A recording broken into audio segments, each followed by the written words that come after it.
Hey friends, it is a very sunny morning here in Boulder, Colorado, and I have a disco ball lighting up my face. I have the great honor of interviewing or talking with Gene Bauer of Farm Animal Sanctuary this morning, or Farm Sanctuary, and he will join me in 1 second. I hope all of you are having a great morning, and if we get Gene on, let's just see, just request to join, or I can invite you. In the meantime, we can say, where in the world are you? So we got Libni from Puerto Rico. We have Waylon Lewis from Boulder, Colorado, where it's been smoky and wildfires, and we finally have a clear morning. I hope in these crazy times, everyone is taking some deep breaths, maybe meditating, and hopefully being of service to others. Here he is. All right.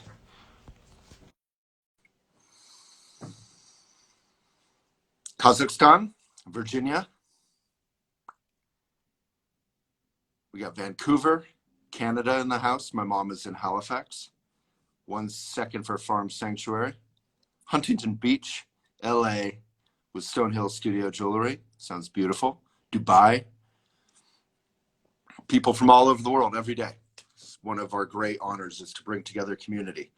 So one thing I don't talk about a whole lot is being vegan. We do have vegan articles on Elephant. We aren't preachy vegans, Ash Tabula, but we also, India, but we also have no shame or hesitation around it. One of the most inspiring organizations for many years. We've got the Netherlands, Puerto Rico again. You two should get together for tea. One of the most inspiring organizations, one of the oldest around that work is Farm Sanctuary. We have, they had trouble joining. We'll try again. Vancouver, England. And so we get to talk with the founder of Farm Sanctuary. It's a wonderful organization. Yeah, if anyone's vegan, give a little shout out. We got Mahatsam, know how to say your handle there, in Providence, Rhode Island.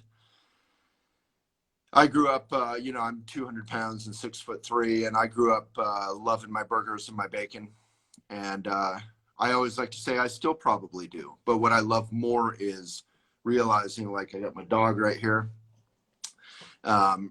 realizing that I care about things other than myself. And the cool thing about being vegan is you can discover delicious, delicious food.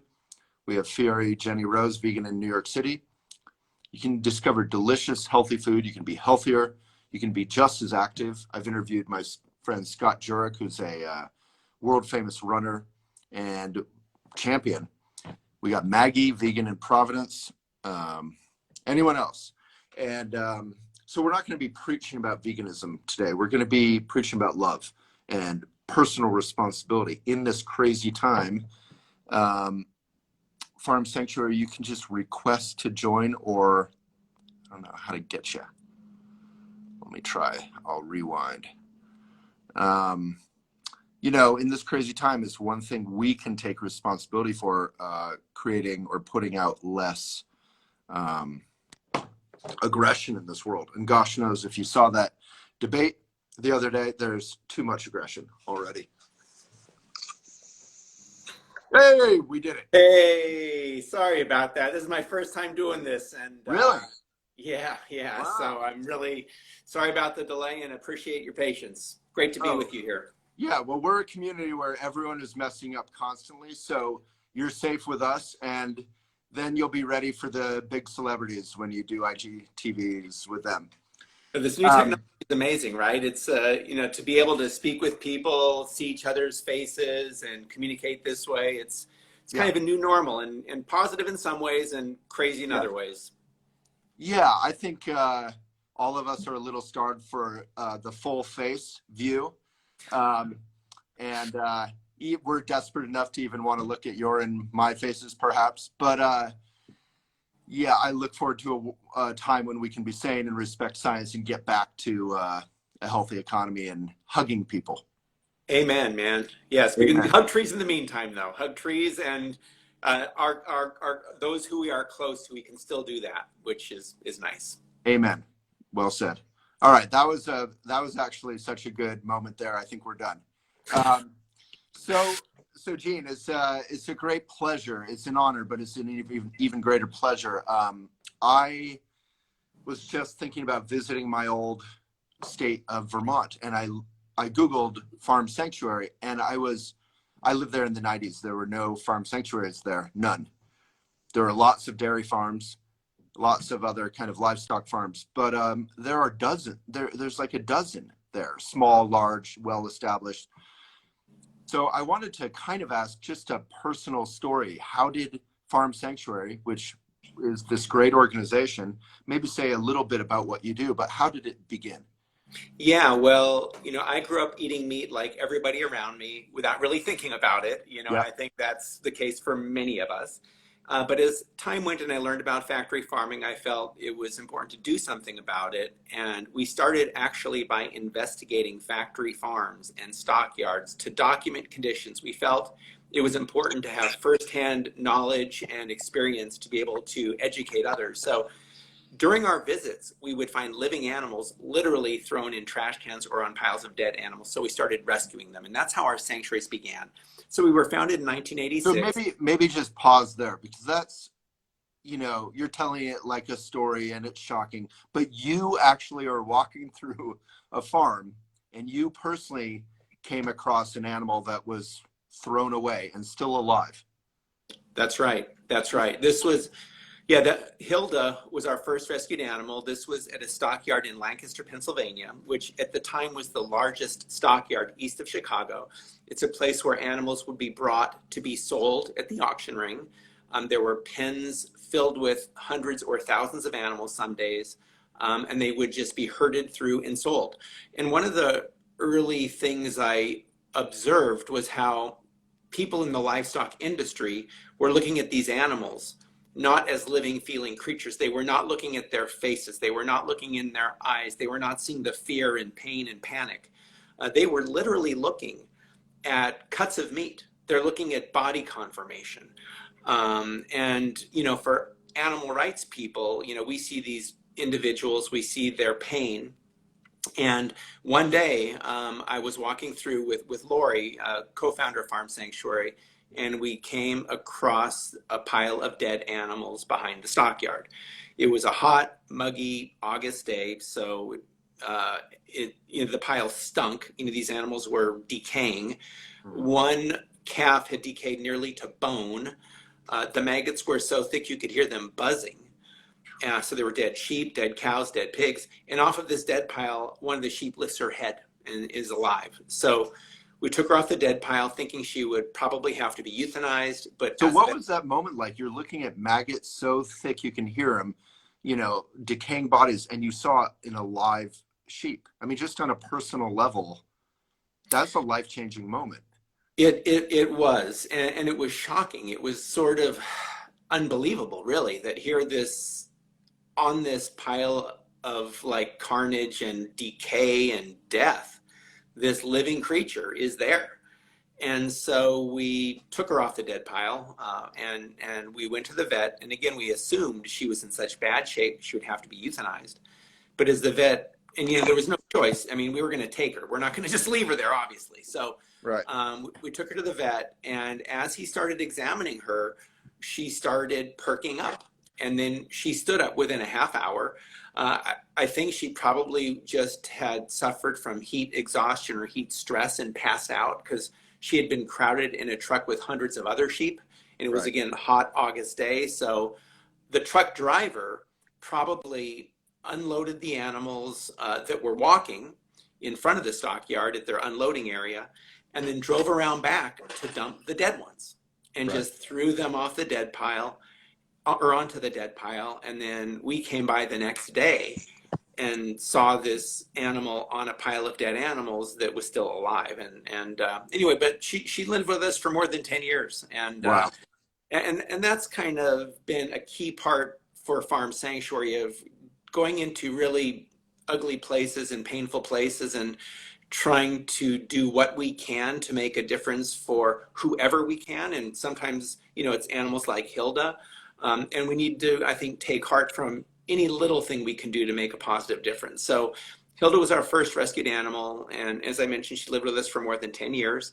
And at that time, you weren't thinking, or were you, to start a farm sanctuary? That didn't exist, really. Farm sanctuaries did not exist in 1986, so this was how it began. Yeah. And we didn't really have a long time vision of what the organization would be. We just knew that there was a problem with how animals were being mistreated in the food system, and that most citizens were unaware of it. Yeah. And we felt that if we could expose it, many people would decide they didn't want to support it. And that, we hoped a lot of people would go vegan. But we just started exposing it and then finding animals and then rescuing them, which, in addition to healing the animals, helped to heal us. Because, seeing this stuff over and over is not very easy. So, I guess to make the bridge between, a lot of times people, friends of mine, regard vegans as sort of weird, annoying extremists. But then, we have how many billion-dollar pet industry where we're putting pink fluffy coats on our dogs and bows in their hair. And my dog is right here. I always say, if someone asks, I don't usually push it on folks, but if someone asks, I say, well, if I just rammed a knife through my dog's head and, took his fur off and put him on the barbecue and merrily, playing some light rock, or whatever, and, invited people over, I would be arrested within 30 seconds. It would be insane. It's insane to say it. And yet we're doing it on a mass scale with animals just as smart, if not smarter. Don't say that in front of my dog, but there's this massive inconsistency there, Yeah. and from the early days, we recognized that. In fact, our first bumper sticker read, "If you love animals called pets, why do you eat animals called dinner?" And really, there is no difference. All these animals want to live. Yeah. And in some countries, they eat cats and dogs. And we get very upset about that in the US, but in some countries they don't eat cows or they don't eat pigs. So which animals we eat and Right. which ones we consider to be our companions Yeah. are very arbitrary distinctions. And at the end of the day, all these animals want to live. And if we can live well without causing unnecessary harm and killing, why wouldn't we? Yeah, I talked with the Luis Sohoyas, who I'm sure you know, who used to live here in Boulder. He directed The Cove, which many people saw, about the awful killing, slaughter of dolphins in Japan. And to the Japanese, they made the obvious point. They're like, you gringos or whatever, you come over here preaching at us, and yet you're killing, millions of cows every year. Yes. So I guess, looking at your site before talking just now, you have the realization, like, factory farming isn't better today than it was in 1986 when you were starting your work. It's many times worse. And in some ways, worse even in just the last couple of years. Yeah. Can you tell us about that? Like, the meat that we're eating you would think factory farming would be, people are more aware of it. It's a very common term now, and nobody likes it. I always say vegans, meat eaters, we can all agree factory farming is not good. Yes. I think what is happening is that there's a growing desire internationally for animal products, and meat oftentimes is connected with power. And this is sort of a fundamental human problem, is sort of the desire for power. And, if you think historically, people who eat meat are those who have a lot access and control over a lot of resources. Right. This is why most ethnic foods tend to be more plant-based, Indian food, Chinese food, Ethiopian food, Mexican food. But then as power comes, those with power then start appropriating more resources, eating more meat. And so these things kind of go together, unfortunately. And as wealth increases, and in the US, we've been a wealthy country for a long time, so we eat an awful lot of meat. China and India are becoming wealthier and shifting towards eating more meat. So there's this tendency with wealth and meat to go together. And there's this assumption that if there is wealth, that is a good thing, and therefore meat is a good thing too. But I think we need to completely reshape that and recognize that meat is harmful not only to other animals, but to ourselves, to the earth. And that we can live well without it. And we need, I think, to come to terms with how we deal with power and how we deal with how we interact with other animals. And, you know, we've kind of been driven by this idea that if we can do something, it's okay, you know, and we can mass produce and mass slaughter and mass abuse billions of animals every year, and we do it. But should we? You know, and we haven't really asked that question in a serious way. And I think we're at a time now where it's gotten so bad, not only with how domesticated farm animals are treated in factory farms, and we've made some progress there, outlawing some of the worst cruelties, you know, giving animals a little more space in some conditions, for example. But animal consumption is increasing around the world, and we have ecosystems like rainforests being destroyed to feed this meat habit. And, you know, I saw a survey recently where talked about the mammals on Earth. 96% of the mammals on Earth now are either humans or domesticated animals, mainly farm animals. 96%. Only 4% of the mammals on Earth now live in the wild. And it's because we are destroying ecosystems to grow soy and corn or to graze farm animals. So this is a system that's terrible for, again, the individual animals who we mistreat and then slaughter, but also for wild animals. For ourselves, for people that work in slaughterhouses. I mean, you know, with COVID, you know, hundreds of slaughterhouse workers have died now. Tens of thousands have been made ill because of COVID, because of the stressful, crowded working environment, and they've been forced to go back to work. So it's a system that is cruel, unjust, violent. It's a system of extraction. And I think ultimately what we need to do is create a system of mutuality. So in addition to working to expose cruelties and working to stop some of the worst cruelties through legislation, which we have done for many years, I think it's also important for us to demonstrate more solutions. And there are good things happening now with, you know, plant-based meats, plant-based milks that are widely accessible. There's finally some good vegan cheese out there, and to demonstrate solutions, because I think people want to make the right choice if it's easy to make the right choice. And so I think that how to, and creating systemic changes to make plant-based food more accessible is a big part of what has to happen in the coming years. I mean, there's so much in what you just said. You know, meat is actually bad for us. I've interviewed many vegan athletes who are champions. But even if you're not an athlete, if you're just trying to be healthy, I think heart disease is number one killer. Yeah. Yep, absolutely. And, meat has a lot to do with that. People say, well, I like bacon, I like hamburgers. You and I both used to. I would venture to say both you and I are very happy with what we eat on a daily basis.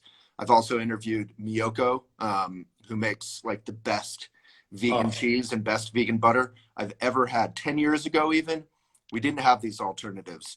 And they're actually healthy alternatives. It's not all soy. Right. And then you talked about the Amazon, which is literally, we're dependent, the whole planet's dependent on it for the air we breathe, and we're destroying it. Yep. We're destroying it for animal feed, largely for soy and whatever you said. You know better than me. Yeah. And the fact is we can feed a lot more people with less land and fewer resources and less cruelty by eating plants instead of animals in the US. And it's good. And it's good, man. It's good. Yeah. And it's healthy. It's aligned with our values too, because, you know, when the issue of factory farming comes up, people say, I don't want to know, don't tell me. You know, and it's also aligned with our interests because it is food that is good for us. It is food that is not destroying the planet the way animal agriculture does. So it's a win-win-win. And so I think with vegan, sign though, if you're ever saying, I don't want to know, don't tell me, I understand that. It's awful. I cry like I fall apart when I watch those videos. But if you're ever saying that about a choice you're making 3 times a day, make a different choice. Someone said oat milk. I mean, my girlfriend and I have been we bought a bulk bag of oat milk, or oats. It's pretty cheap. You make oat milk with the leftovers, and it's all organic, and it's cheap. You get a discount on bulk. You make your oat milk. It's super instant. You could do it in 5 minutes. Wow. You put a little maple syrup or whatever in there. It's delicious. Then with the leftover kind of oat stuff, you can make cookies or granola. And there's your breakfast, and you put in good stuff. And I mean, I'm kicking myself. I've been vegan for like 10 years. Quarantine was the first time I made my own milk. So it's so easy. Interesting. Well, that's just a normal blender, nothing fancy. Well, that's again part of this evolution of the vegan movement, right? I mean, I'm still buying cartons of this stuff, Yeah. and what you're doing makes more sense, really. It's just now Yeah. shifting habits, right? Well, you And can it's call up your local, you got to do this. yeah, Call up your local grocery store, order a bulk bag of oats, organic. You get a discount. Most grocery stores will give you a discount, 10% off bulk. And then you just go pick it up next time you're there. A lot of grocery stores have it there. And if you don't have access, I mean, there are access issues and equity issues. How do you address that? Maybe shifting gears a little bit. You talked about exploitation of workers. Obviously, healthcare is not evenly distributed to the most vulnerable, to Black and brown communities. yeah, And hopefully you need less healthcare if you're on a vegan, healthy diet. But yeah. how do you address access? No, I think it's a very important issue, and I think COVID has really shown how certain groups are more negatively impacted by our food system, whether they're workers in slaughterhouses, but also workers picking produce. You know, those workers are also mistreated. And then people who live in communities, usually people of color, who do not have access to healthy foods. So our food system is one that is rife with injustice. And, you know, the term food deserts has been used, but more and more people are now starting to refer to places where healthy food is not accessible as a system of food apartheid, because it's something that's been created. And so how do we address it? I think in addition to shifting away from animal-based agriculture to plant-based, we need to do more for urban agriculture. We need to create access to land and other resources and empower people, in many cases, to grow their own food. There's a farmer in LA named Ron Finley, and he says growing your own food is like printing your own money. There are amazing urban farms in Atlanta. There's one called Grow Where You Are, for example. And so I think just making it accessible and essentially providing the resources that you know, frankly, in many cases have been taken away from people. You know, in the 1920s, there were almost 1 million Black farmers in the US. Today, there's less than 50,000. And one reason for that is that a lot of the land was essentially taken from Black farmers through, you know, Jim Crow laws and just unjust system problems. So I think this is a time where we can look at this, and I think food can actually be a way to address some serious historic injustices which are continuing today. I know you have to go at 9. I appreciate your time and your work. Maybe a final question, sort of a selfish question. I was looking at Vermont and returning to where I used to live, thinking, you know, to start a farm sanctuary and to do it responsibly, to do it well, to take care of the animals. You know, what are resources for folks who either want to visit farm sanctuaries, which are now all over, or who maybe want to be involved in one? I love that, man. Well, you know, there are now hundreds of farm sanctuaries around the world, which is great. Yeah. But one of the sort of chronic challenges is that the fact is we cannot rescue all the animals. So you need to upfront you know, recognize that and, you know, realize that you can only rescue a small number of animals relative to the billions. Yeah. So not get over your head there. And I think farm sanctuaries now are starting to shift towards, in addition to rescuing animals, and providing experiences where people can meet these animals as friends, not food. Sanctuaries are also now starting to grow food and to kind of play a role in permaculture. And there's one up in Vermont. It's called the Sanctuary at Show, I believe, which is like a permaculture sanctuary for rescued ducks. And they also grow food. And I think ultimately creating relationships of mutuality between human beings and other animals, also between human beings and human beings, because there are still exploitive relationships there that need to be addressed, and also between human beings and the earth, where we're not constantly extracting resources and destroying natural areas, but instead living in a way that is more respectful to other creatures and to the earth. And ultimately, I believe that is good for animals, and it is also good for us, and it's good for the earth. So I would say visit farm sanctuary, visit other sanctuaries, get to know those in the area where you may be moving, and just take it slowly. Don't take in too many animals too fast, but also be aware that, you know, we have relationships with other animals, but we also have relationships with the earth, you know, and when we create grazing space and fences, then there are other creatures who may be impacted, you know, deer and other wild animals. And we can do a lot to create pollinator habitat and to kind of heal the earth that has been destroyed by animal agriculture, in addition to healing the animals who've been rescued from animal agriculture and healing ourselves who've kind of perpetuated this horrendous system. I love that point about, you know, the fences and the existing wildlife, which is a real concern given the statistic you gave us earlier.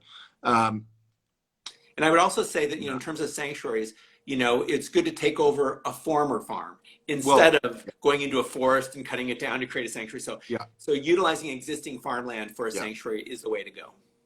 Yeah, I used to live in Barnet, Vermont, and there's many existing farms all over, and many of them, you know, that's the other story we didn't have time to get into, but the factory farms have decimated small farmers all over the US. So there's a lot of small farms that are kind of crippled or falling apart or closed. Yes. And wouldn't it be wonderful to offer all the school children and, you know, something nearby where they could go visit, they could get their hands in the dirt, like you were saying, they could learn a little bit about gardening. Yes. We all saw that program with Jamie Oliver years ago where the kids didn't know what an eggplant was or what a carrot was. You know, get them gardening and helping, but also meeting a cow and understanding that a cow has a best friend, a cow loves its kids, you know, that kind of thing. I totally love that. Yes. Yeah. And a lot of these small farms who are struggling could ultimately become allies. Some of those places could become sanctuaries. Some of those places could become permaculture, plant-based farms. Exactly. You know, so I think that that is an audience that our movement can do an awful lot more to reach out to. And we're starting to do it, but I think there's a lot of opportunity there. Well, Gene, thank you for your work. Thank you for your time. And thank you to Shannon with Elephant for making this happen, and Meredith. And let's do it again anytime. I would love that. Thank you so much. And really great seeing you. You're an IG pro. You're an Instagram pro. Well, I'm learning as I go. There you go. Thank you. Thank you, Thanks, sir. Sorry, take care. Bye-bye. All right. Thank you, everyone. Check out Farm Sanctuary. And this video will be up on our channel. Hope that was good. I wasn't able to look at the comments too much.